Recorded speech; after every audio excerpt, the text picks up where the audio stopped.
Evet, anam veya şunday. Kafiyen şartlar misal üçün başkanlığı. Anam akide, maturidi akide, maturidi akide.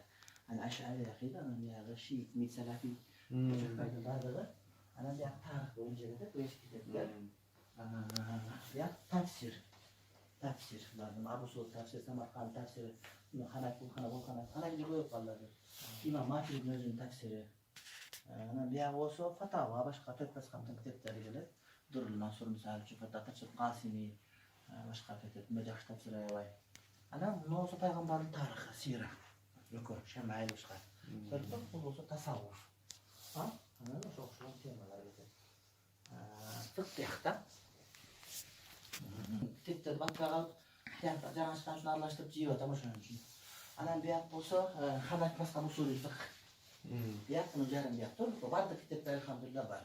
Usul fıkh Hanafi. Ana kalganı 3 mazhabın fıkh usulü fıkh Hanafi gelir. Ana gelgenden keyin bir yerde muvafakat, ahkam, ana hikmat, ana bir fatva. Qazılık boyunca gelir hikmat var. Şunday gelir. Bir hafta olsa ne akide ol yazıların bereketli. Bunlar bir kaçılık beriş gerek. Azıcık canlı çıkan kitaplar. Misal için şuların meseleleri var. Misal için bir hafta kapitalizmde gelemde, liberaliyede gelemde. Misal için azıcık misal için Cenab-ı El-Harbul Hadiya. Yumuşak soğuş degen söz da. Az bizga yumuşak soğuş bo'ladi. Hozir bizde xiymat atadi. Janada kun chiqarib boshqa bo'lib Axir qani yo'q so'g'ishda. Shuni emas, Amerikaning nemasi boshqaniki. Bizga qarab bo'lgan qani so'g'ush. Bitta so'g'ishga biz emo ketdimizda, bunday bir hafta qolib ketdimiz. Ya qo'sha, mana bu ya o'sha qo'shan ketdi. Gelib qoldi, qayra qo'yib, qayra gelib qoldi, qayra qo'yib shunday. Ana anqalar bo'lsa, eng qimmat ketdi. Riyaga qo'yib qo'ygan. Maqtanganga kelib, qo'l yazmalar var, boshqalar var. Ana shundaycha. Eski kitaplar ekan. Eski kitaplar var. Bu videodan olib kelgan, bu kitaplar o'zimku. Barchalar. Aslida meniki mesela 5 ta kitap. Ana videosi bu yoqqa kelgan o'sha videosi edi. Shunday. Bunda biz ustozil şey tarixi kitabi. Qo'yniya o'yincha.